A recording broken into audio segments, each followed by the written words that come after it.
Bonjour, je m'appelle Dr. Klaus Schuster. J'ai le plaisir d'être avec Dr. Philippe Segesser.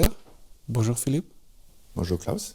Je suis très heureux de te voir parce que tu as une expérience énorme. Tu as travaillé 30 ans en tant qu'anesthésiste dans les hôpitaux publics et tu as pris la retraite et d'un coup, il y a quelque chose qui ne sait pas encore, qui est complètement nouveau. Il y a le Covid qui arrive.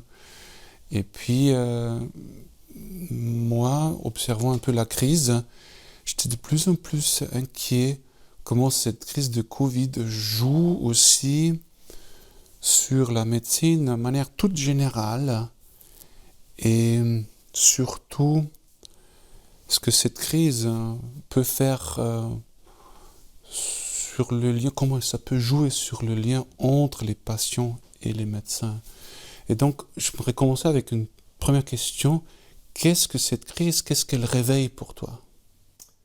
Elle réveille 30 ans d'expérience en fait, parce que je ne suis pas resté tout seul dans l'anesthésie et purement en anesthésie dans cette spécialité. Je me suis intéressé à beaucoup d'autres choses, notamment aux liens qui existent entre le corps médical et les institutions dans lesquelles il travaille, puisque j'ai travaillé dans les hôpitaux publics. Pour moi, la notion de service public avait beaucoup d'importance. J'ai beaucoup de respect pour l'ensemble du corps médical qui travaille dans différents secteurs d'activité, mais pour moi, le secteur public et le service public avaient une importance. J'étais très préoccupé aussi, intéressé par le lien qu'il pouvait y avoir dans les institutions entre le corps médical et ce qu'on appellerait, disons, les gestionnaires hospitaliers, les directions. J'ai été frappé au cours des années de constater qu'un clivage, une barrière s'établissait entre la logique médicale et la logique administrative, de direction et de gestion hospitalière.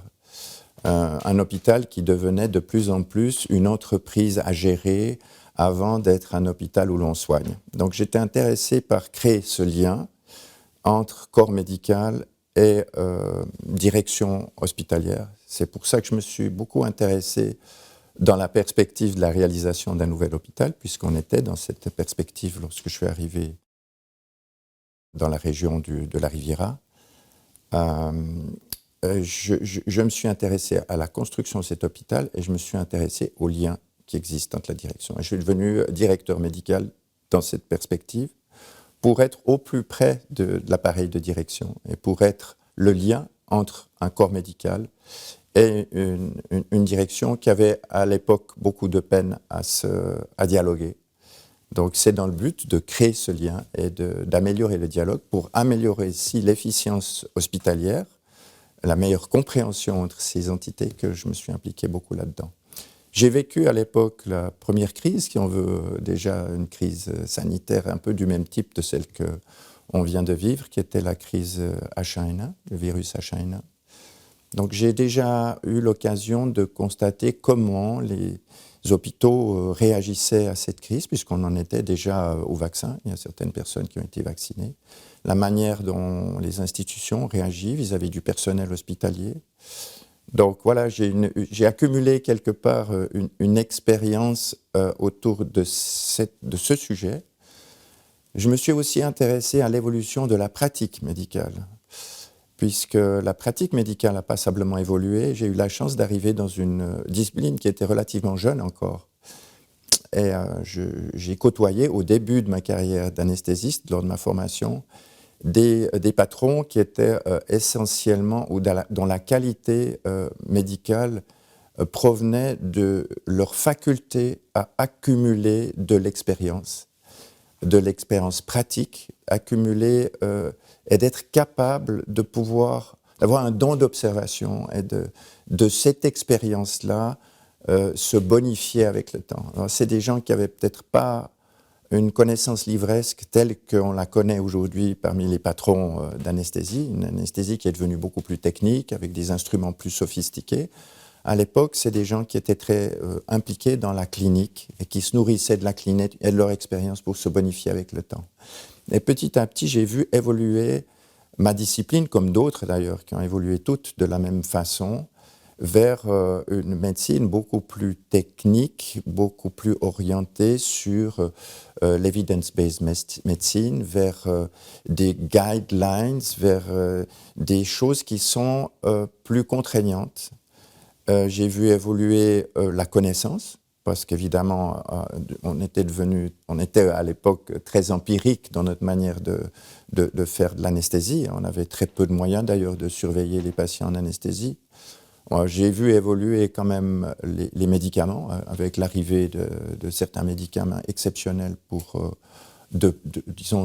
endormir et permettre des gestes chirurgicaux qui auparavant étaient grevés de grands dangers pour les patients. Et donc, on a pris en charge des patients de plus en plus fragiles, on a pris en charge aussi des patients de plus en plus âgés, mais avec une part d'observation ou de qualité d'observation empirique qui baissait au profit d'une médecine qui était beaucoup plus ancrée sur des certitudes scientifiques implémentées par des articles, par des personnalités du monde médical qui venaient nous expliquer comment on devait pratiquer. Ce qui était en fait quand même une évolution assez importante du monde médical et qui m'a beaucoup interpellé aussi dans une évolution de la médecine qui est devenue beaucoup plus anonymisée quelque part.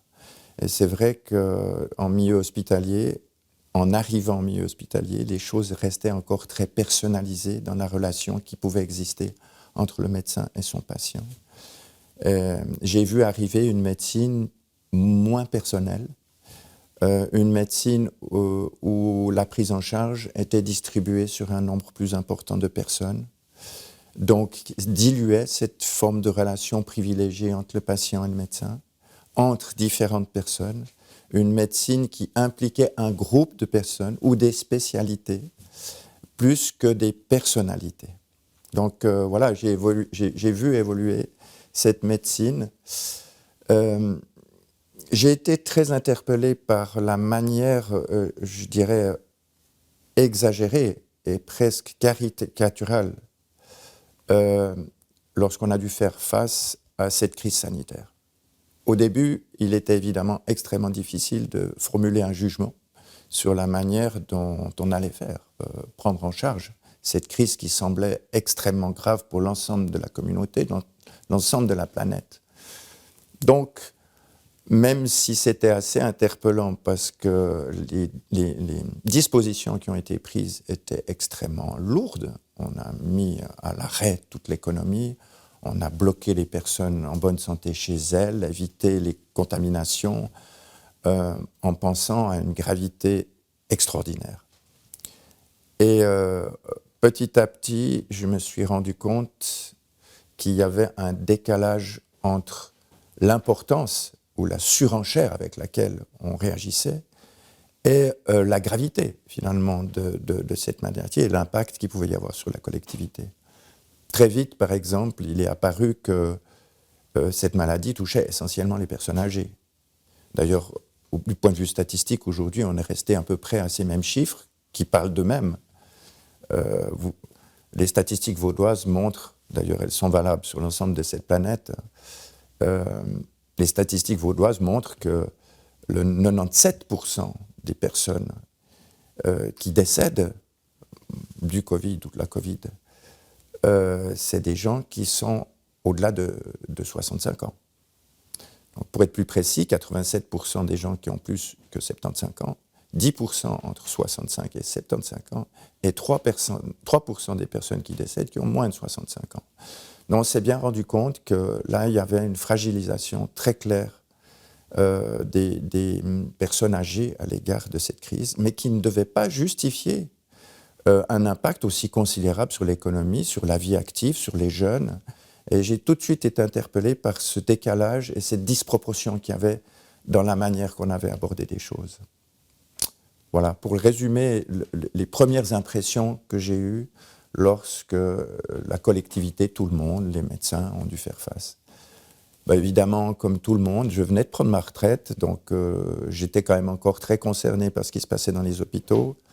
Et une des raisons ou un des motifs qui a été invoqué pour prendre des mesures aussi drastiques, c'était la surcharge des hôpitaux de soins intensifs. Ces mesures avaient pour objectif d'éviter qu'on doive renoncer à des soins à cause de l'engorgement des structures hospitalières, notamment des soins intensifs.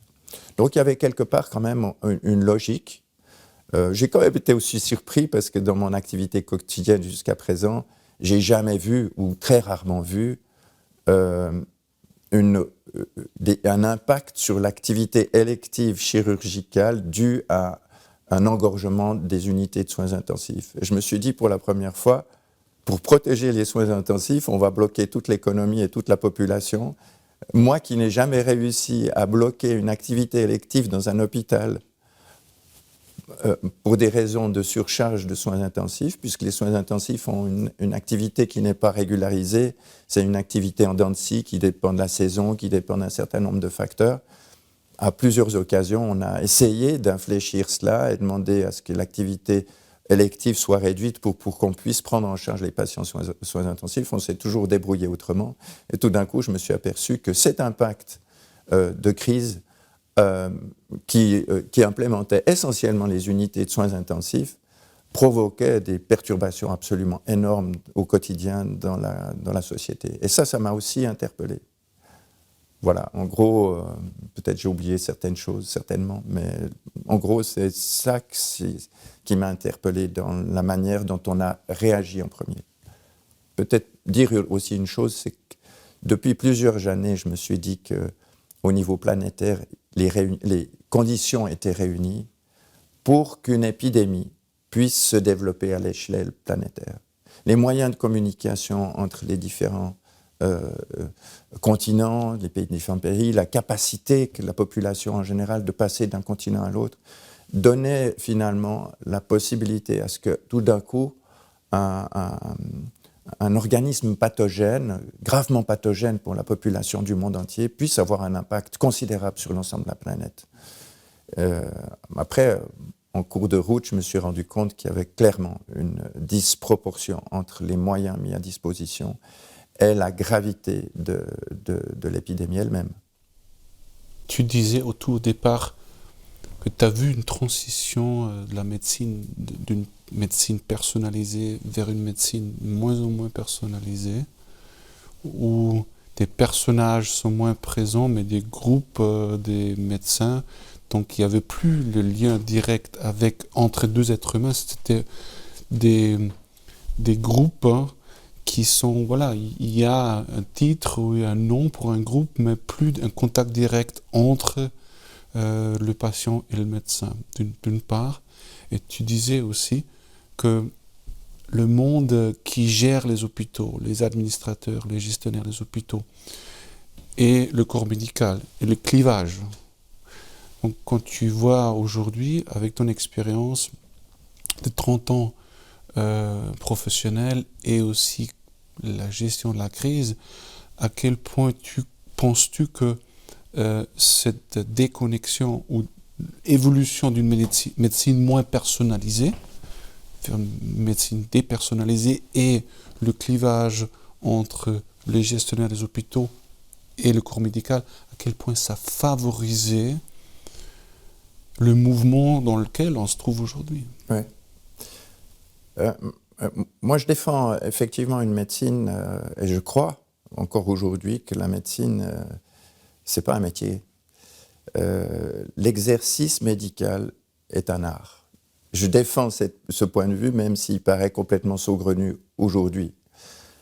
Une médecine qui est devenue technique, on a de la peine à comprendre qu'on puisse considérer que la médecine puisse être exercée comme un art. Moi, je crois que c'est encore le cas. Et quand je parle d'une médecine exercée comme un art, je mets là-dedans toute la valeur qu'il peut y avoir dans le lien qui existe, le lien de confiance, la confidentialité qui existe entre le médecin et le patient. Et l'indépendance de l'activité médicale me paraît absolument essentielle pour garantir cette indépendance, pour garantir ce lien et cette qualité de lien. Lorsque un patient vient voir son médecin et est convaincu que ce médecin va défendre l'intérêt du patient en toute priorité, indépendamment de toute considération, la confiance peut s'installer. Et cette confiance s'établit de cette manière-là. Donc, effectivement, j'ai toujours pensé que l'évolution de la médecine puisse rendre compatibles ces deux aspects. Un aspect humain, qui est une médecine traditionnelle, je dirais, plus ancienne, où les moyens étaient moins importants à disposition, et une médecine qui est plus performante, plus technique, mais lâcher l'aspect purement lien humain me paraît être une erreur. C'est vrai qu'au courant de mon carrière professionnelle, évidemment que je me suis intéressé au début à la technique médicale, à la connaissance, avec l'arrivée des moyens d'investigation, avec les moyens de surveillance en anesthésie, avec les capacités liées aux nouvelles molécules, à une approche physiopathologique, considérer presque l'organisme comme une mécanique, comme comprendre les réactions physiologiques et pouvoir examiner et observer en tant que médecin anesthésiste directement ce que l'on est en train de faire avec un patient qui est en train de dormir. Ça m'a toujours fasciné. Mais le lien, pour moi, c'était quelque chose aussi d'extrêmement important. Alors, j'y suis attaché. J'espère que cette médecine ne va pas évoluer vers quelque chose de si technique qu'on ne puisse plus considérer le médecin avec toutes les qualités qui vont avec, dont je parle, l'humanité. Sans quoi, on risque d'arriver à une médecine qui est faite par d'autres que des médecins. La technique, beaucoup de personnes peuvent l'assumer. Quand vous pensez à un chirurgien, par exemple, je me souviendrai toujours de cette phrase qui illustre quand même la manière dont on peut aborder la médecine et la chirurgie. Un grand ponte chirurgical qui faisait une conférence sur l'évolution de la chirurgie, qui nous dit, mais la première qualité d'un chirurgien, c'est savoir quand il ne faut pas opérer. Et cette manière d'aborder les choses était assez illustrative sur quelle place le médecin doit avoir dans le choix thérapeutique vis-à-vis d'un patient qui lui est confié. Le choix est la proportionnalité, la manière dont il doit prendre en considération les choses. On ne traite pas une personne de 70 ans ou de 25 ans de la même manière, avec la même agressivité lorsqu'on a une espérance de vie qui est très différente selon qu'on ait 25 ou 75 ans. Donc on doit adapter aussi sa pratique professionnelle à ses caractéristiques. On ne va pas amener en salle d'opération une personne de 85 ans, très fragile, qui a un risque opératoire élevé, de la même manière qu'une personne qui aurait la même pathologie et qui a 30 ans et qui a des réserves fonctionnelles importantes. Pour cette crise, par exemple, je me suis rendu compte Dieu sait si j'ai beaucoup de respect pour les personnes âgées, mais les personnes âgées sont âgées par définition et ont une espérance de vie plus faible que les plus jeunes. Et ça m'a paru pas très raisonnable de vouloir absolument privilégier, de préserver les années de vie pour ces personnes âgées au risque de prétériter pas le confort, mais la vie, l'équilibre économique, les familles, les petites et moyennes entreprises, des gens qui sont actifs et qui ont encore plusieurs années à vivre et qui ont la charge d'enfants. Donc ça m'a paru aussi complètement disproportionné. Pour revenir à cette évolution de la médecine, mon parcours, évidemment, comme je vous ai dit tout à l'heure, je vais un peu dans toutes les directions. Au début, je me suis beaucoup intéressé à la technique. Je me suis beaucoup intéressé à assurer mes compétences avec des connaissances en maîtrisant la matière. Et au fur et à mesure de cette maîtrise, ce qui est intéressant dans l'évolution de la pratique professionnelle, on peut se détacher un peu. On n'est plus dans la besogne, on n'est plus dans l'outil qu'on apprend encore et on a probablement dans l'évolution d'une carrière professionnelle un moment, je dirais, optimal, où on a accumulé énormément d'expérience, énormément de connaissances, Et on peut se détacher un tout petit peu de cette réalité pour s'intéresser à d'autres réalités qui font partie justement de l'aspect humain. C'est une des raisons d'ailleurs pour lesquelles je me suis intéressé à la fin de ma carrière à l'hypnose médicale, par exemple, qui paraît être quelque chose qui n'est pas technique en soi, qui n'apportera peut-être pas grand-chose à la pratique professionnelle. Eh bien au contraire, je me suis rendu compte que cet aspect-là des choses ouvrait un champ d'exploration dans la relation et la qualité de la relation entre le médecin et son patient qui était extraordinaire. J'ai récolté autant de satisfaction personnelle à faire de l'hypnose médicale que la satisfaction d'avoir aidé des personnes que j'ai amenées à l'hypnose. C'était une expérience magnifique. Et j'ai pu approcher cela parce que je commençais à me détacher un tout petit peu des choses purement techniques. J'avais un regard un peu plus critique vis-à-vis de cette approche, même si elle est nécessaire pour acquérir des connaissances. Voilà.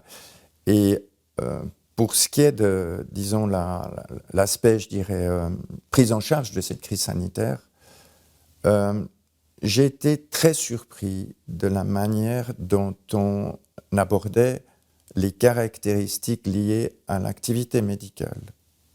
Je veux parler de la liberté de prescription, la liberté de prescrire, de cette liberté médicale.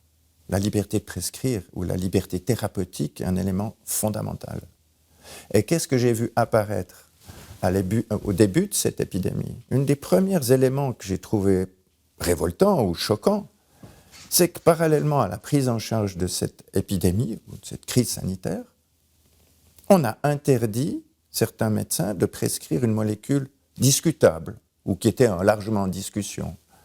Un médecin de Marseille avait exprimé, virologue connu, mondialement connu, avait exprimé l'idée que l'hydroxychloroquine pouvait être utile dans cette prise en charge. Et quel a été mon étonnement de constater que dans le canton de Vaud et ailleurs, dans le canton de Vaud, on l'a fait un peu différemment, puisqu'on n'a pas interdit formellement, mais on a fait presque la même chose, puisqu'on a réquisitionné les stocks d'hydroxychloroquine pour les attribuer aux hôpitaux qui les ont très peu utilisés, parce qu'on a remarqué assez vite que l'hydroxychloroquine administrée à des gens qui étaient déjà très avancés dans la maladie permettait une amélioration ou pas d'amélioration, ou n'avait pratiquement pas d'effet. Alors que c'est une molécule qui s'est avérée utile dans la prise en charge très précoce de cette maladie. J'ai été interpellé par cette interdiction. Et ensuite, je me suis intéressé à l'entorse faite à la liberté thérapeutique, puisque j'ai été interpellé par un médecin qui, dans un cadre hospitalier justement, prescrivait de l'hydroxychloroquine à des personnes malades qui se présentaient dans les permanences en ambulatoire. Il en a traité un certain nombre, une cinquantaine, voire plus, et à satisfaction. Il m'a interpellé parce qu'il avait été choqué de recevoir une interdiction de la part de la direction de son hôpital de prescrire l'hydroxychloroquine, alors qu'il n'y avait pas eu d'incident, qui faisait mal à personne, et que selon lui, le bénéfice de ce traitement était largement, en tout cas, prouvé dans sa pratique. Donc il m'a interpellé parce que j'étais à l'époque président du groupement des médecins hospitaliers, qui ont fait une présidence d'un groupement qui appartient à la Société vaudoise de médecine, et qui regroupe l'ensemble des médecins qui travaillent dans les hôpitaux d'intérêt public, les hôpitaux régionaux, excepté le CHUV. Et comme j'ai négocié pour l'ensemble des médecins-chefs qui travaillent dans ces hôpitaux régionaux une convention collective de travail qui précise qu'un médecin-chef a garanti sa liberté thérapeutique, j'ai interpellé l'hôpital en demandant mais quel droit vous avez d'interdire ce médecin de prescrire l'hydroxychloroquine. Ce qui m'a valu d'être invité dans cet hôpital pour aborder cela sous une forme plus médicale, plus scientifique, pour essayer de faire la part des choses. Et là, j'ai vu deux mondes médicaux se confronter devant mes yeux. J'étais vraiment très surpris. Je dirais le monde dont je parle, qui est de mon expérience professionnelle. Je n'étais pas un chercheur, je n'ai pas été un académicien, même si j'ai eu un prix universitaire pour ma thèse de doctorat. Je ne peux pas dire que j'ai été une personnalité qui a produit de la littérature scientifique. Je n'étais pas un universitaire, vraiment. J'étais un praticien, j'étais un homme impliqué dans la clinique, dans la réalité de la clinique, la réalité des soins, la réalité de l'anesthésie au quotidien, une anesthésie la plus large possible. C'est d'ailleurs la raison pour laquelle j'ai choisi un hôpital régional multidisciplinaire. C'est ça qui m'intéressait. De cohabiter aussi avec d'autres disciplines, je trouvais ça très enrichissant. Et quand j'ai entendu mon collègue parler de son expérience avec l'hydroxychloroquine, je trouvais son exposé quasiment conclusif. Il avait quelques articles qu'il nous a présentés qui semblaient démontrer que l'hydroxychloroquine donnée précocement pouvait donner des résultats. Et que son expérience personnelle montrait qu'en ayant choisi quand même des gens fragiles, donc des gens susceptibles de pouvoir bénéficier de cette molécule, cinquantaine de personnes, toutes vivantes, qui avaient été traitées, 47 ambulatoirement, 3 hospitalisées mais peu de temps, et avec un résultat, pour moi, que je jugeais conclusif, même si son effectif était relativement réduit. C'est une expérience de terrain d'un homme qui est confronté à la réalité. Donc, quand j'ai entendu ça, je me suis dit, bon, comment est-ce que nos interlocuteurs vont réagir à une démonstration qui me paraissait déjà assez probante en soi. Et là-dessus est arrivé un invité, médecin cadre dans un hôpital universitaire, qui travaille dans le domaine de la transplantation, infectiologue, donc il y a évidemment des compétences reconnues et indiscutables dans le domaine qui l'intéresse, qui ne sont pas discutées, que je ne discute pas, qui nous a fait une démonstration totalement opposée. Un monde 180 degrés, 2 mondes qui se confrontaient. Un homme qui nous a présenté des études qui semblaient, qu'il jugeait, on ne pouvait pas juger, aller regarder précisément la qualité de ces études, mais on pouvait avoir confiance d'un homme qui nous présentait quand même des études qui avaient l'air de démontrer que non seulement l'hydroxychloroquine était complètement inutile, mais qu'en plus elle était toxique. Donc nous étions face à 2 appréciations totalement opposées l'une à l'autre, une confrontation ouverte devant un auditoire qui ne savait plus où accorder sa confiance. Et là, tout d'un coup, quand j'ai posé la question finalement, qui pour moi, comme clinicien, était la question à poser, qu'est-ce que vous avez à proposer comme traitement aux personnes qui vous téléphonent et qui vous disent qu'ils sont Covid positifs aujourd'hui? Des traitements symptomatiques. Donc, ce que vous proposez aux médecins traitants, aux médecins généralistes qui sont impliqués dans la prise en charge des personnes qui sont atteintes du Covid et qui vont chez leur médecin généraliste naturellement plutôt que d'aller par les urgences, c'est dire non, vous restez chez vous, vous prenez un traitement symptomatique et si ça péjore, vous venez à l'hôpital. Ce n'est pas un traitement, ça. Ça, c'est du soulagement, mais on ne peut pas dire que ce soit un traitement qui traite elle-même la maladie. Donc je les ai interpellés, j'ai dit, mais vous avez un clinicien qui vous dit c'est utile, pourquoi ne pas essayer? Et vous faites, c'était mon approche de clinicien comme j'ai toujours fonctionné. Je me nourrissais de l'expérience de mes collègues, je me nourrissais de ma propre expérience. Alors, je vais te challenger un petit peu maintenant. Je veux dire, moi, imaginons, je suis directeur administratif d'un hôpital et je participe à cette séance où il y a le collègue qui a prescrit, qui a touché le terrain, qui connaît la réalité, qui a fait de bonnes expériences, qui a un lien fort avec ses patients parce qu'il les a aidés. Parmi les nombres X, il y avait un tout petit pourcentage qui était hospitalisé, donc c'est un succès. Et je vois l'autre collègue qui dit, voilà, ça ne marche pas, au fond, voilà, c'est dangereux, etc. Et moi, je suis directeur administratif, je ne connais rien du monde thérapeutique médical. Et là, j'ai quelqu'un qui vient de l'hôpital universitaire, quand même. Hein. En plus, pendant des mois, dans les médias, j'ai déjà entendu que l'hydroxychloroquine est dangereuse.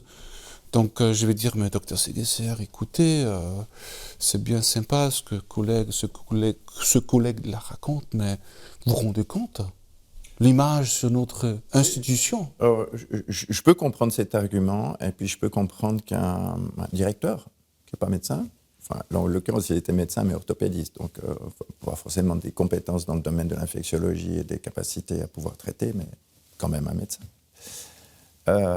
Il a la responsabilité de cette institution, il a le devoir quelque part de garantir la réputation de cette institution. Bon, en l'occurrence, le médecin dont je vous parle qui traitait n'avait pas porté préjudice à l'institution, donc il n'y avait pas un très gros risque, il n'y avait jamais eu mais effectivement, il y a ce danger à ce que tout d'un coup, l'hôpital régional.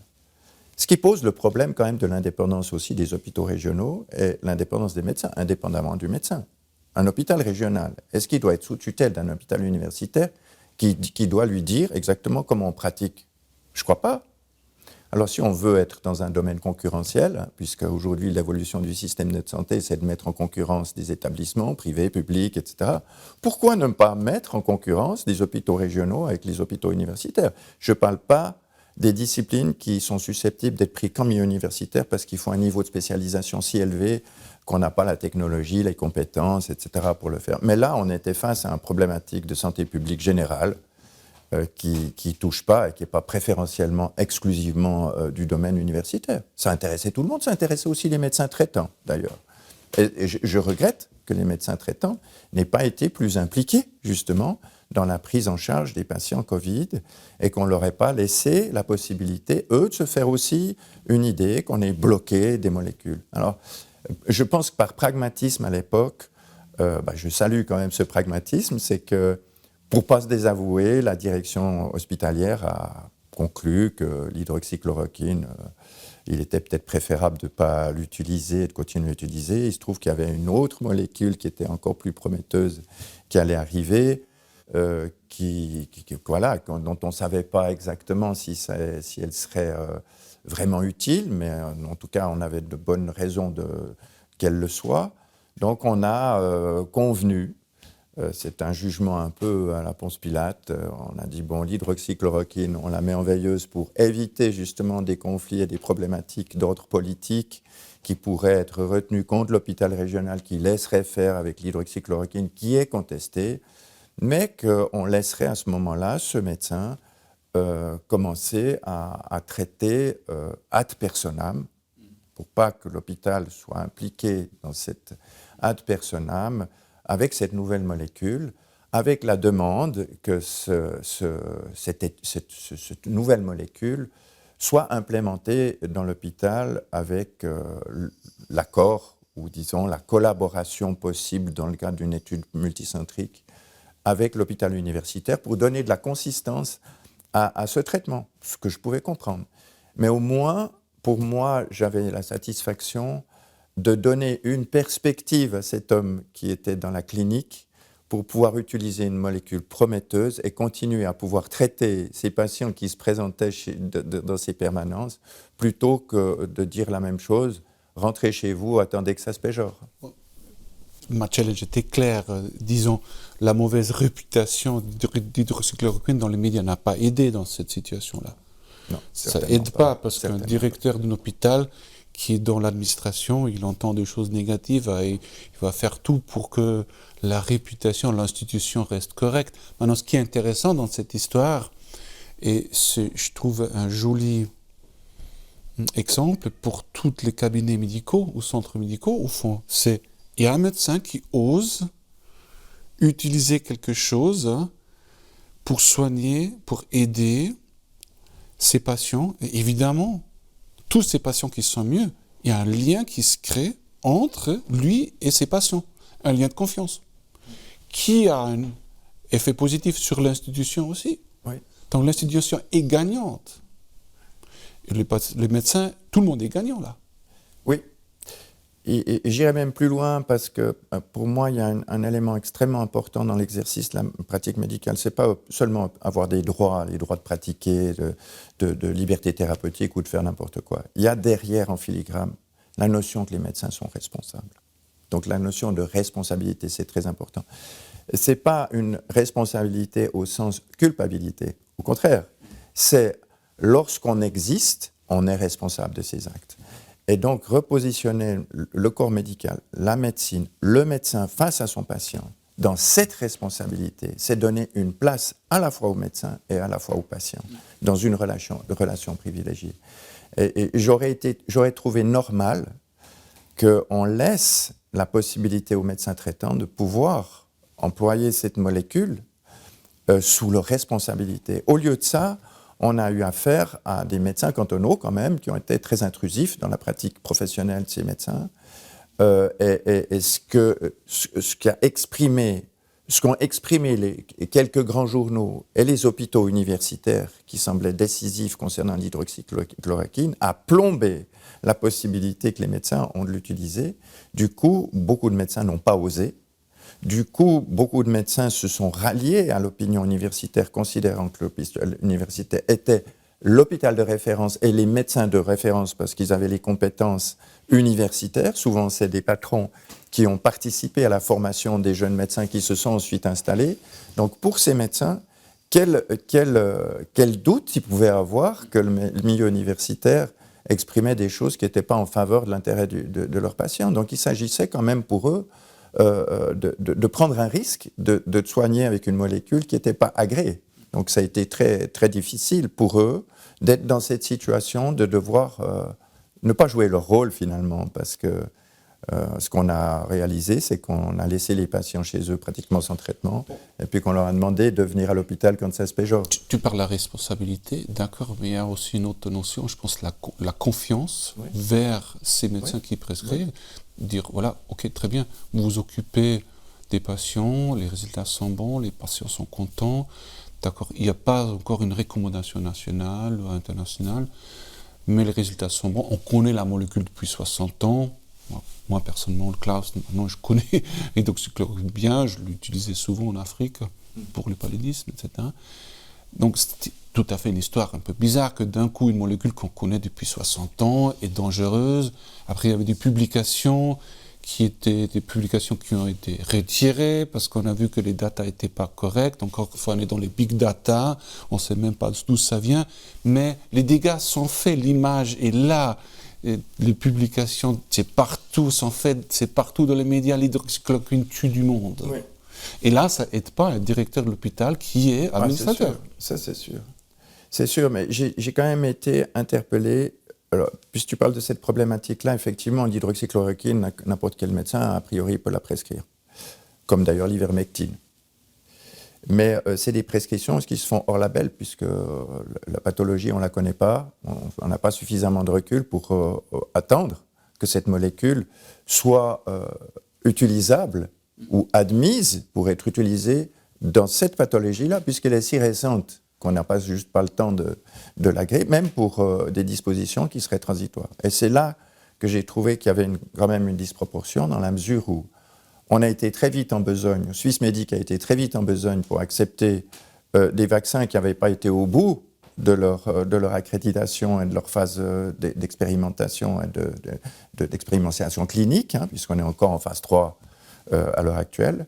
Donc on a très rapidement, considérant qu'il y avait une urgence, été d'accord de permettre à ces vaccins d'être largement distribués pour la population, mais qu'en parallèle, on avait des molécules dont on avait le recul, qu'on aurait pu accepter au moins transitoirement d'être utilisées pour traiter les gens qui commençaient à devenir malades. Et j'ai trouvé qu'il y avait là un déséquilibre dans le jugement qu'on pouvait faire, donc de l'une ou l'autre de ces possibilités. On ne traitait pas les choses de la même façon. Ce qui m'a beaucoup évidemment interpellé, vu aussi les enjeux économiques colossaux qui existent évidemment derrière les vaccinations. On sait aujourd'hui que ce qui est porteur financièrement, c'est les traitements oncologiques en gros, et puis les vaccins. Donc ça m'a quand même aussi perturbé d'imaginer que Swissmedic puisse accorder si facilement une autorisation d'urgence pour ces vaccins qui n'étaient pas au bout de leur phase expérimentale, et puis des molécules que l'on connaît, pour lesquelles on connaît leur innocuité, hein, je pense en particulier l'ivermectine, qui a une marge thérapeutique énorme, qui est utilisée dans le monde entier, qui a été d'ailleurs dans l'inventeur a été primé, il a reçu le prix Nobel pour ça. Certains même se sont hasardés ou ont exprimé le fait que l'ivermectine était aussi une découverte aussi phénoménale que la pénicilline en son temps. Donc c'est dire l'importance que l'ivermectine a eue lorsqu'elle a été découverte pour traiter les parasitoses, ou certaines parasitoses qui touchent quand même beaucoup de personnes sur cette planète. Donc pourquoi, alors qu'on connaît cette molécule extrêmement bien et dont on connaît l'innocuité, pourquoi ne pas laisser faire et replacer le corps médical en première ligne, les médecins traitants pour qui j'ai beaucoup de respect, pour traiter, plutôt que de les implémenter pour une vaccination, qu'ils ont eu d'ailleurs la légitimité de demander à ce qu'ils participent. La vaccination, c'est un geste médical. Et je comprends très bien que les corps médicaux, les médecins traitants, se soient lancés et revendiqués d'être en première ligne pour vacciner. C'est très important. Là, on est aussi dans le consentement libre et éclairé, qui est un élément capital dans la relation médecin-patient, qu'on ne respecte pas dans l'état actuel des choses, puisque, alors qu'on est dans une phase quand même encore expérimentale, puisqu'on arrive à la fin de la phase expérimentale pour Pfizer et Moderna en 2022 et 2023, je ne comprends pas l'attitude qu'il y a actuellement de la part de Swissmedic pour accorder effectivement des facilités, alors que de l'autre côté, on ne les accorde pas. Voilà. C'est l'interrogation que je me suis fait à un moment donné. Je n'ai pas compris ce qui se passait. Et je ne comprends d'ailleurs toujours pas ce qui se passe. Je t'avoue, j'essaie, grâce aux entretiens que je fais avec des collègues comme toi, à comprendre mieux qu'est-ce qui s'est passé. On se trouve où exactement actuellement et qu'est-ce qu'on peut faire pour ne pas perdre ce lien humain avec les patients, cette médecine personnalisée, plutôt même encore plus, construire encore plus une médecine personnalisée humaine en analysant ce qui s'est passé. Donc il y avait deux choses au départ. Tu disais, voilà, tu as vu ces phénomènes d'une médecine personnalisée plus vers une médecine moins proche vers les patients, plus mécanique, etc. Et tu as parlé aussi de ce phénomène entre le clivage entre les directeurs des hôpitaux, etc., les gestionnaires des hôpitaux et le corps médical. Donc il y avait déjà un terrain préexistant qui a favorisé le phénomène qu'on observe aujourd'hui, où les médecins qui sont là, prêts, qui écoutent leurs patients, qui examinent leurs patients, qui posent un diagnostic, qui prescrivent, qui suivent et qui peuvent même éviter les hospitalisations avec ça. Donc ça, c'est un fait, ça existe. On voit ça aussi aux États-Unis, où ça a été montré que ce qu'eux ils appellent early treatment a pu éviter énormément, on parle jusqu'à 80% si c'est vraiment démarré le plus vite possible, c'est-à-dire dans un délai 24-48 heures, on a pu éviter les hospitalisations. Ce qui est toujours l'argument, il faut agir, parce qu'on a surcharge des hôpitaux et des soins intensifs. Et ce que je ne comprends toujours pas, là j'apprends deux choses, tu le disais, et je le répétais, la déconnexion entre médecins et patients et le monde hospitalier, administrateur et le corps médical, d'une part, qui explique quelque part comment on a pu arriver à ce point-là où on arrive, où peu de collègues, au fond, ont vraiment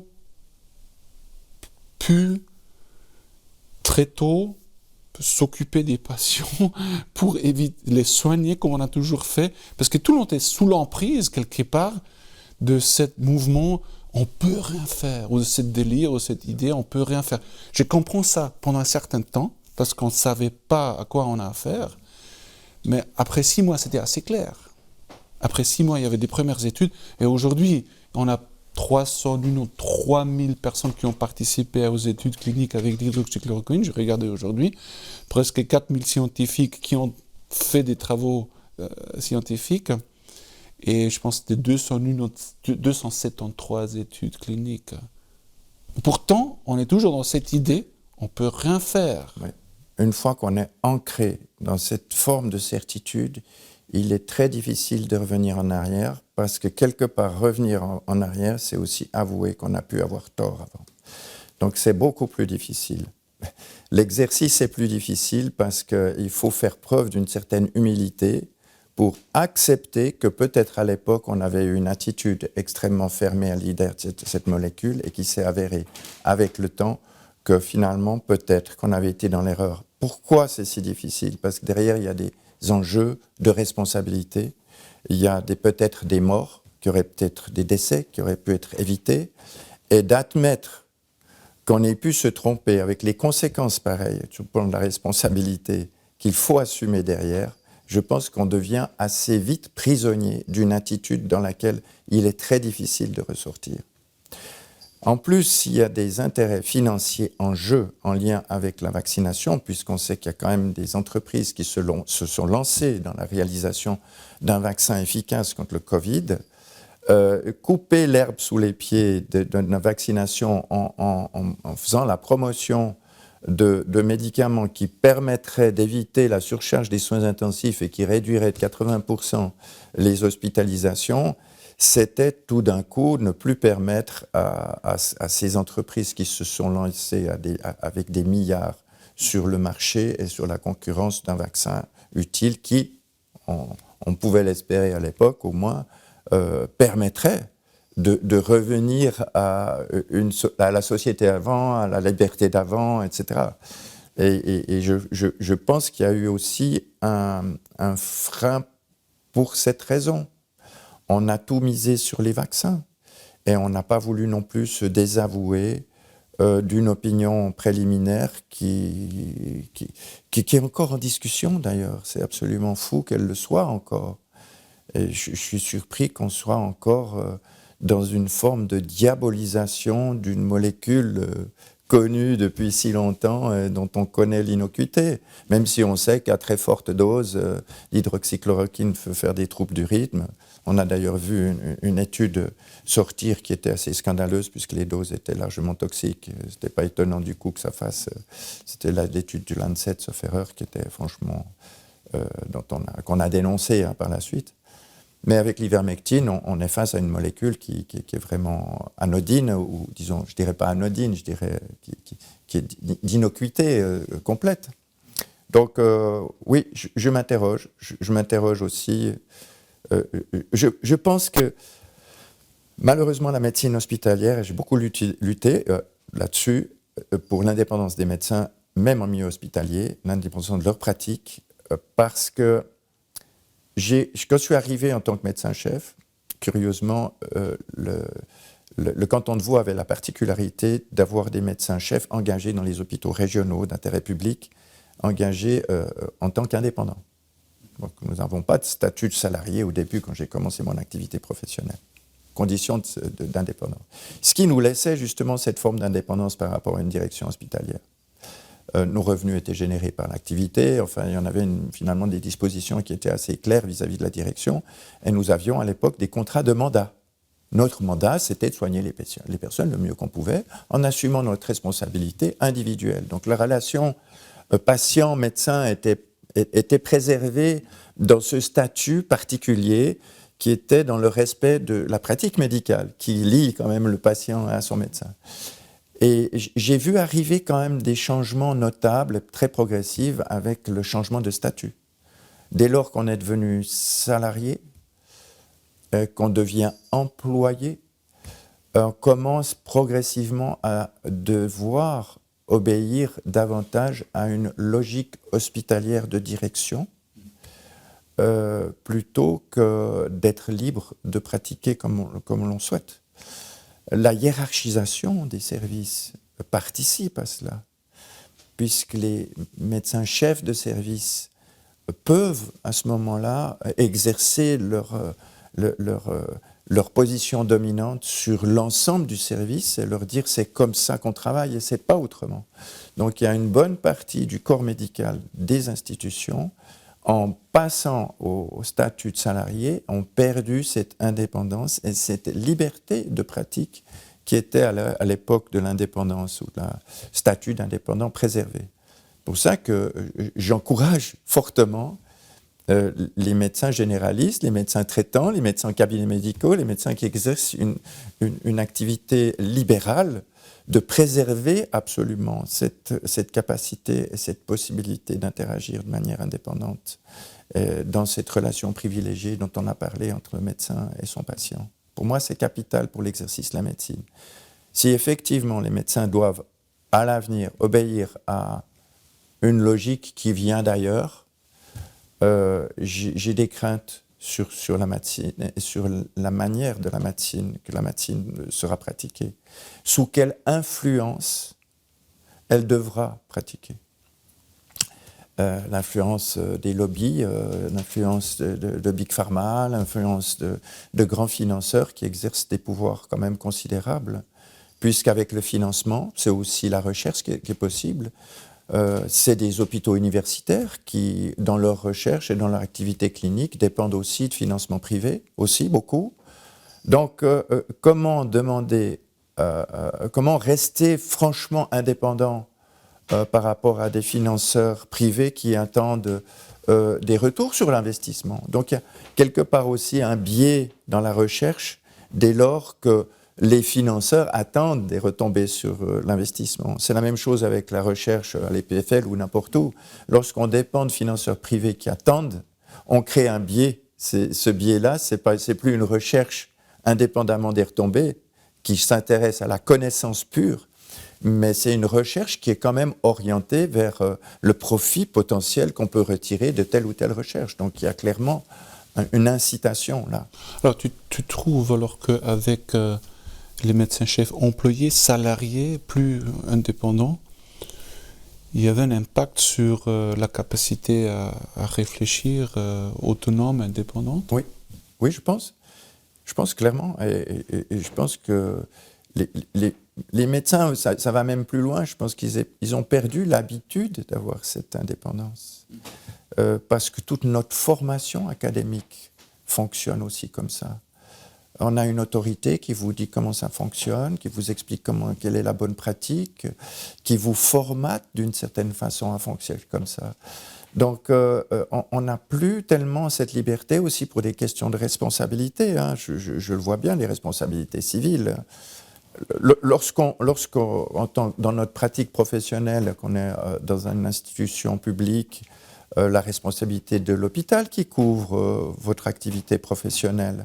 Donc, il y a quelque part aussi une légitimité pour couvrir cette RC par l'hôpital à ce que la personne qui va exerce la médecine conformément à ce que l'institution attend de lui.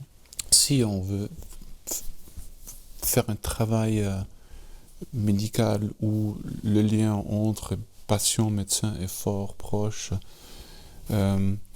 il faut une certaine liberté, évidemment, il faut une certaine souplesse, il faut une certaine responsabilité, une certaine autonomie, sur quelque part les ingrédients qu'il faut pour construire quelque chose qui favorise le thérapeutique. C'est-à-dire, dans le contexte actuel, dans les hôpitaux, c'est plus donné, c'est pas le cas, c'est-à-dire ça met aussi le monde thérapeutique vers une certaine direction et ça le rend peut-être aussi fragile pour certains phénomènes comme le Covid qui arrive. Absolument. Où d'un coup, voilà, on a moins le courage parce que si le directeur hôpital ne veut pas entendre de certaines choses et on est employé, peut-être mieux de ne pas le faire. J'irais même presque plus loin. J'irais même que cette évolution est une forme d'enfermement. C'est une forme d'enfermement comme on le voit malheureusement dans les sociétés parfois médicales ou sociétés savantes. Je rappelle quand même qu'à l'époque de la découverte de l'asepsie chirurgicale, l'asepsie moderne, Semmelweis, qui a été à l'origine de cette découverte-là, a été fortement attaqué par l'Académie des sciences. Et souvent, lorsqu'il y a eu des évolutions comme ça, en fait, si des évolutions ont apparu, c'est grâce à l'originalité, à l'inventivité, à la créativité, à l'indépendance de ces médecins sur le regard qu'ils pouvaient avoir sur leur pratique, que des nouveautés et des évolutions ont pu apparaître. Donc, de mettre la pratique médicale sous une chape de plomb de bienséance et de conformité réduit la capacité de ces personnalités-là qui font preuve d'inventivité et de créativité de donner la pleine mesure de ce qu'ils pourraient apporter dans l'institution ou dans la médecine. Donc un chercheur qui est brimé parce qu'on lui dit dans quelle direction il doit aller, il est brimé. Donc, par définition, il ne pourra pas donner sa pleine mesure. Peut-être, on peut faire ce type de parallèle avec l'exercice médical. Bien entendu, il ne s'agit pas de revendiquer une liberté thérapeutique, comme je l'ai fait dans les négociations. J'ai quand même rappelé avec les négociateurs que cette revendication-là ne signifiait pas que je demandais à ce que le corps médical puisse être légitime de faire n'importe quoi. Il ne s'agit pas du tout de ça. Mais cette liberté, quand on a une conscience professionnelle et un sens des responsabilités, elle se fait au profit du patient, parce que notre mandat comme médecin, c'est de soigner, et c'est de faire le bien du patient, pour le bien du patient, en son âme et conscience. Quand un médecin commence, comme c'est très très rare, commence à utiliser des molécules qui sont non seulement pas admises, mais dangereuses, et puis qu'en plus, il y a des dégâts collatéraux, il est légitime qu'un médecin cantonal ou qu'une institution intervienne pour dire il faut arrêter ça, parce que ça fait des dégâts. Mais là, on n'en est pas du tout, on n'est pas du tout là. Là, il s'agit simplement d'être conforme à ce que l'hôpital universitaire, à ce que la croyance du moment implique dans l'exercice de la médecine. Et je comprends les médecins généralistes qui ont eu de la peine à sortir, à avoir le courage de sortir ça. Mais si eux n'ont pas ce courage, qui peut l'avoir? Donc, médecins généralistes, revendiquez cette liberté, soignez selon votre âme et conscience, selon votre conscience professionnelle, vos responsabilités. Et c'est pour ça que j'aurais envie de dire aux médecins maintenant, mais l'ivermectine, utilisez-la lorsque vous avez un patient atteint du Covid, vous avez la légitimité de le faire.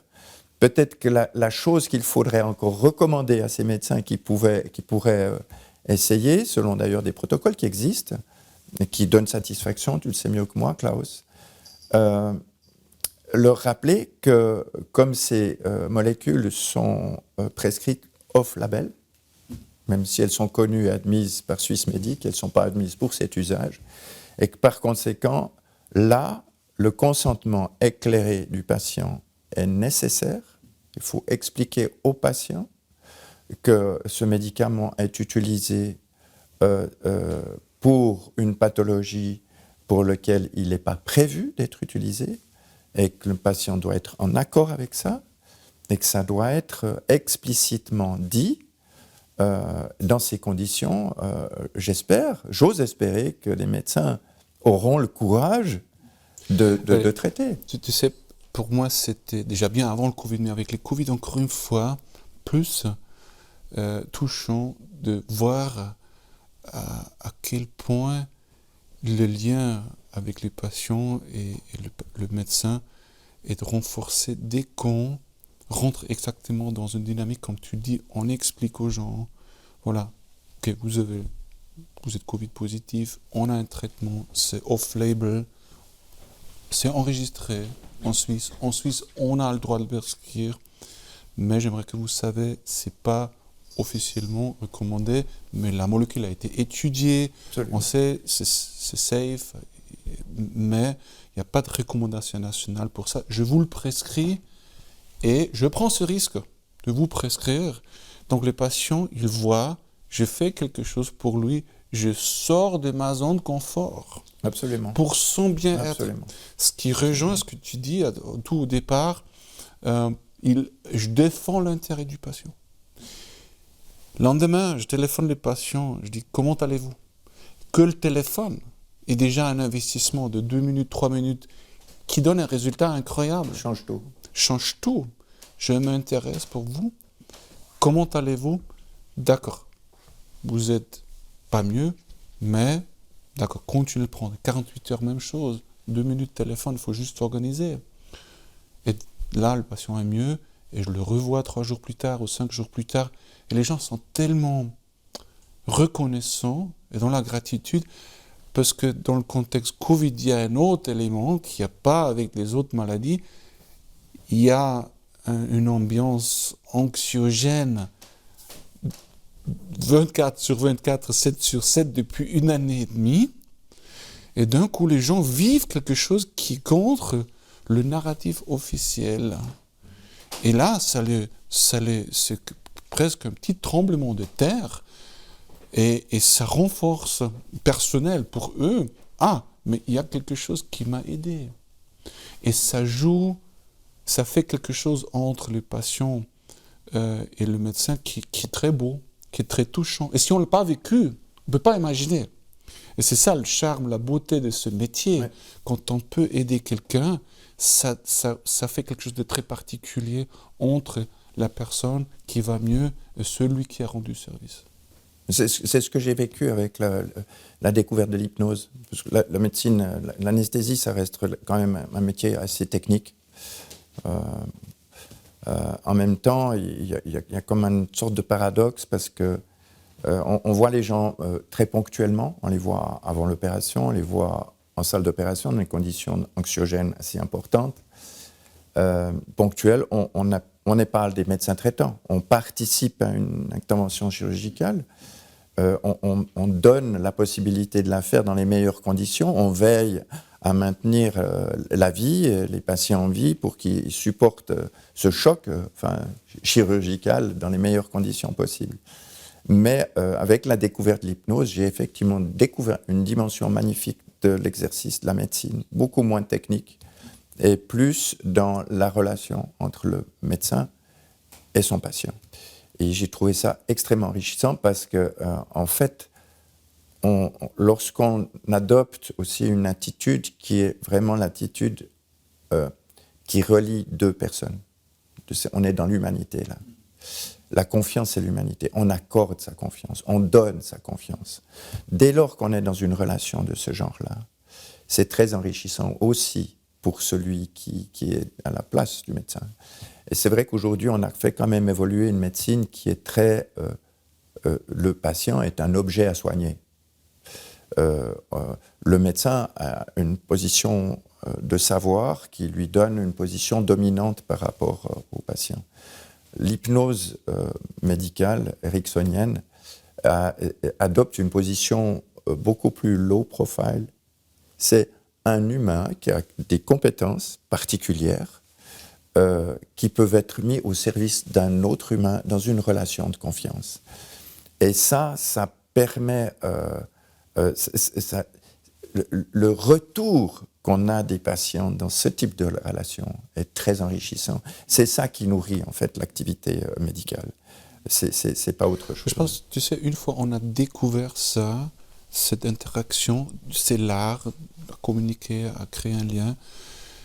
Et on voit, il y a des outils qui peuvent aider, sans parler toujours de l'hydroxychloroquine, l'ivermectine, ça peut être n'importe quoi. Et ça se fait dans un cadre légal parce que les choses sont alors enregistrées, alors on est légalement correct. Et on ne le fait pas, ça pose éthiquement problème sur les 2 côtés. Moi, en tant que thérapeute, médecin, je plus cette interaction, ce plaisir aussi, voir évoluer l'autre, mais pour le patient aussi. Donc, c'est un vrai conflit éthique pour celui qui pratique. Si on regarde l'évolution du système de santé en Suisse et les appellations, parce que je crois beaucoup à la sémantique finalement, la signification qu'on donne aux mots. Le médecin aujourd'hui, progressivement, reçoit des appellations qui deviennent différentes. C'est assez préoccupant d'ailleurs, puisqu'on remplace assez facilement le mot médecin par fournisseur de prestations, par exemple. Et du coup, en devenant un fournisseur de prestations, qui au demeurant confond d'ailleurs 2 éléments importants, il confond dans une même appellation une personne et une institution potentiellement, parce qu'on peut appeler fournisseur de prestations une structure médicale, une clinique, qui fournit des prestations. Donc cette confusion qu'il y a entre la personne et l'institution crée une ambiguïté sur la place que l'humain doit avoir dans la relation, la place de l'humain dans cette thérapeutique. Donc quand je vois évoluer l'appellation médecin au profit de fournisseur de prestations, on voit très bien comment peut évoluer la pratique médicale vers quelque chose de beaucoup plus technique, beaucoup moins humain. Et la demande finalement du patient ne réside pas ou moins dans le lien et la capacité humaine qu'il peut y avoir dans cette relation d'enrichissant et de gratifiant et de réconfortant, mais plus dans la demande d'un service. Un service pour traiter une pathologie. Traitez-moi cette pathologie, enlevez-moi cette tumeur, traitez-moi correctement pour que je sois guéri. Et on devient technicien, on devient une personne qui fait un métier comme un autre, et on enlève toute cette dimension humaine qui fait en fait de l'exercice médical un art. J'aimerais finir avec une dernière question, Philippe. Après tout ce que tu as partagé, comment tu vois la formation des jeunes médecins aujourd'hui qui se trouvent beaucoup pendant leurs années de formation dans les hôpitaux, dans un cadre que tu as bien décrit? Alors, moi je suis un peu inquiet pour leur formation. D'ailleurs, je suis même inquiet de la manière, de la sélection que l'on fait déjà pour les études de médecine. Bien sûr que la partie physique, chimie, mathématiques, etc., scientifique, qui est au départ des études de médecine nécessaires et qui donne un avantage à ceux qui, en amont de leur engagement dans une carrière médicale ou dans les études de médecine, leur donnent quand même des capacités à pouvoir franchir les barrières plus facilement. Je vois aussi un manque. C'est-à-dire que la formation philosophique, le latin qui nous raccroche à nos racines, même le grec, enfin, il y a une dimension humaine derrière une formation de ce type qu'on a perdue du fait qu'on privilégie déjà aujourd'hui un profil de personnalité et de capacité qui sont plus de l'ordre technique que de l'ordre humain. Donc déjà là, il y a un filtre. Déjà là, il y a quelque chose qui correspond pas à la pratique médicale purement. Et dans le cursus aussi de l'activité et de la formation médicale, dans les études, la place que les questions à un choix multiple, par exemple, prend pour la sélection des étudiants est assez, pour moi, discutable. On devrait peut-être rééquilibrer ses capacités, ses possibilités en donnant un peu plus de place à la capacité que l'étudiant a d'avoir une dimension, un positionnement humain, enfin des appréciations de ce genre, à la manière dont il a d'aborder un patient. Bien sûr que ça s'exerce avec le temps, mais ça ne suffit pas. J'ai été, par exemple, très surpris, c'est un exemple comme ça, d'apprendre que les étudiants qui commencent à être dans la phase clinique ne sont pas confrontés aux vrais patients. Ils sont confrontés à des acteurs qui jouent un rôle en lien avec la pathologie qu'ils sont censés mimer. Mais pour moi, ce n'est pas la vie réelle, ça. Donc on va demander effectivement à des acteurs de mimer des choses très stéréotypées pour qu'on soit dans le stéréotype et que le médecin qui apprend son métier soit presque dans un monde artificiel qui ne correspond pas à la réalité. Or, quand on est confronté à une vraie personne qui a une pathologie, la manière de présenter les choses, d'exprimer ses douleurs, ses plaintes, elle est très différente d'une personne à l'autre. Et cette richesse-là évoque l'humanité qu'il y a à avoir. On doit être exercer à comprendre ça.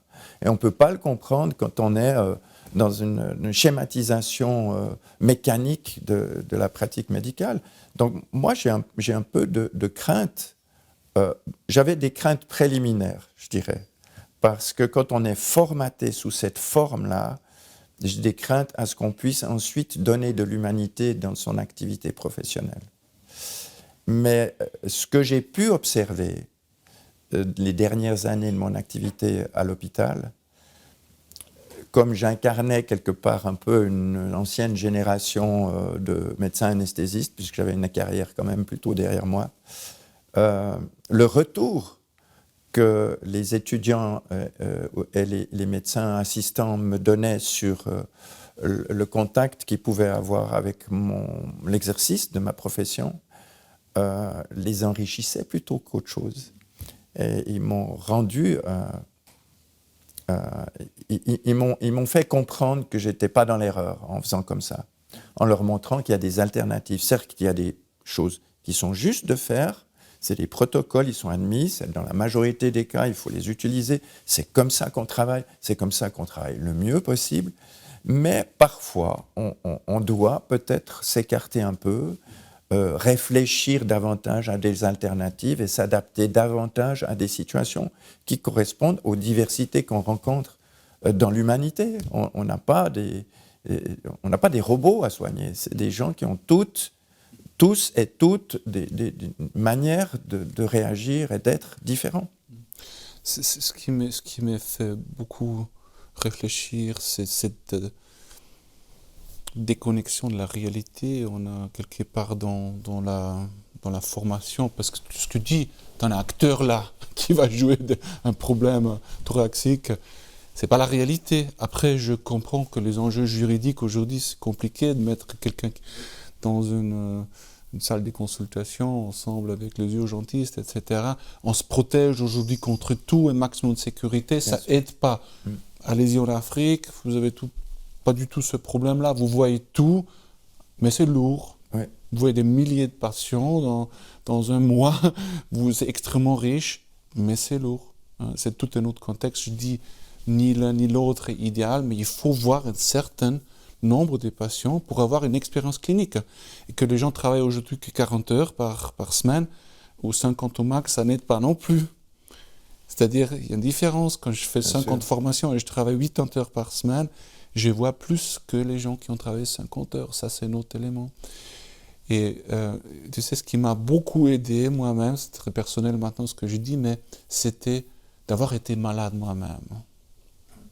Là, quand je faisais beaucoup de crises de paludisme, je disais tout à l'heure que je travaille en Afrique, je faisais 13 fois de crises de paludisme, gravissime. Ça change beaucoup l'attitude. Ouais, c'est sûr. Ça change beaucoup. Ouais. Donc cette expérience personnelle, mais je pense pour découvrir l'humain, il faut oser toucher la réalité. Oui. Ça se fait pas à travers d'un livre, un robot. C'est un des autres aspects qui m'a relativement surpris dans la manière dont les pays occidentaux ont eu de réagir vis-à-vis de cette crise, qui s'est avérée quand même, certes, une crise importante. Des gens sont décédés. Je ne minimise pas l'impact que ça peut avoir, la perte d'êtres chers, de personnes âgées, les dégâts que ça a pu faire. Je ne suis pas en train de minimiser, du tout. Mais je pense que les pays occidentaux ont surréagi. Et cette surréaction, si on la met face à la réalité auquel, dans d'autres pays moins riches et moins aidés en termes de santé, qui sont confrontés à d'autres réalités qui sont encore bien plus dures, je pense à la dénutrition, je pense aux personnes dans ce monde qui meurent parce qu'ils meurent de faim, je pense aux grandes épidémies qui existent encore, le paludisme, tu l'as évoqué, la fièvre jaune, enfin il y a un certain nombre de choses que des êtres humains vivent au quotidien. Et ils ont un pragmatisme par rapport à la vie qui est quand même remarquable, et une humanité remarquable, d'être confrontés à cette réalité, enfin la seule réalité quand même à laquelle on a une certitude, c'est qu'un jour on ne sera plus de ce monde. Donc la mort fait partie des enjeux et de la réalité. On a construit quand même une médecine qui est la négation de cela. On doit lutter pour même quand on a 3 mois d'expérience de vie, je ne dis pas qu'il ne faut pas le faire. On doit le faire. Et lutter pour faire survivre des gens qui ont des pathologies gravissimes et qui ont 85 ou 90 ans. Après, des fois, on doit prendre la mesure parce que dans d'autres pays, ils vivent une autre réalité. Et donc, je trouve qu'on a beaucoup surréagi dans les pays occidentaux, les pays riches, vis-à-vis de cette situation. On a pris des mesures qui impactaient de manière beaucoup plus importante les collectivités, les petites moyennes entreprises, les aspects psychologiques ont été gravissimes, les conséquences ont été gravissimes pour l'ensemble de la société, pour la formation des jeunes, etc. Est-ce qu'on devait réagir comme ça? Est-ce qu'on doit dramatiser et faire peur à ce point-là à une population en régulièrement, via les mainstreams, exprimer toute la problématique et les drames humains que cette épidémie génère? Je suis entièrement d'accord avec toi. Une consultation, on a 15, 20, parfois peut-être 25, maximum 30 minutes. C'est très difficile à trouver un équilibre entre un discours pas banalisant, mais pas alarmiste non plus. Donc il faut adapter les choses aux patients qui sont en face de nous. Il faut du temps, il faut bien sentir où il se trouve, sinon on le prend plutôt comme alarmiste. Il va sortir angoissé, ce qu'on ne veut pas non plus.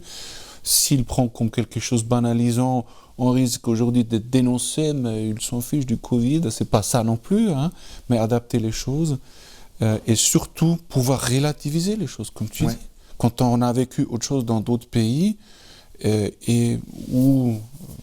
Humaniser, oui, je pense que c'est extrêmement important, surtout dans la situation actuelle, hein, puisqu'on parle on n'a pas parlé de vaccin, mais c'est vrai que la vaccination aujourd'hui engendre bien des positionnements parfois extrêmement lourds, radicaux, et ça crée un clivage dans la collectivité qui est important. Et je pense que cette humanité devrait donner la tolérance. C'est-à-dire, pour moi, il est aussi, à l'heure actuelle, vu ce que je connais de la vaccination, peut-être qu'on pourra invoquer cette problématique par la suite, mais ce que je connais moi personnellement du vaccin ou de ce qu'on appelle vaccin qui est proposé à l'heure actuelle, on devrait avoir un peu plus de tolérance à l'égard de ceux qui ne souhaitent pas se faire vacciner.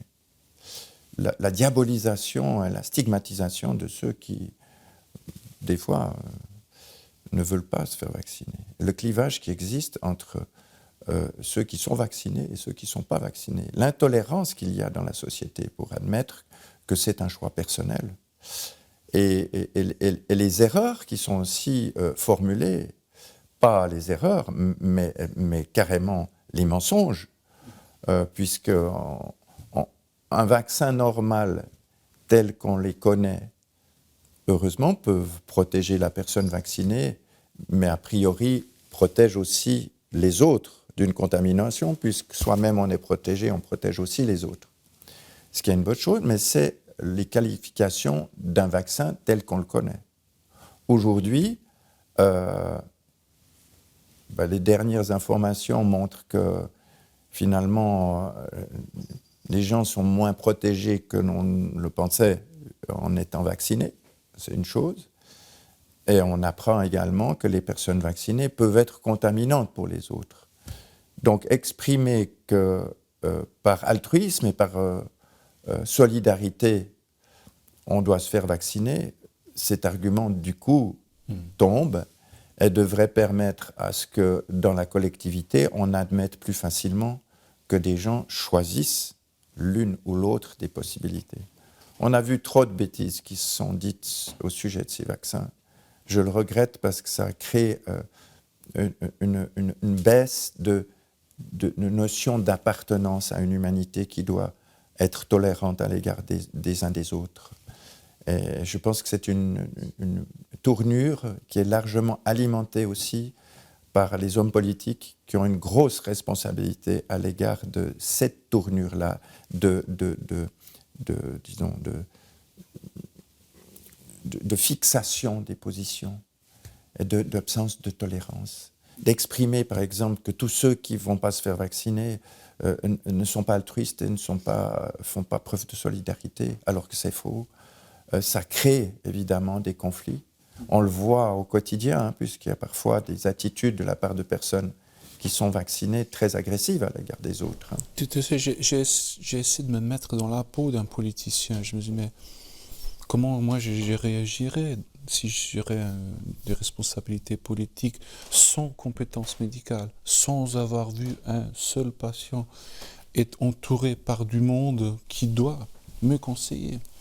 Je trouve que c'est une situation, en tout cas moi, ça me rendrait très très mal à l'aise de parler de quelque chose sans connaître la réalité. Alors j'ai fait confiance à qui là autour de moi?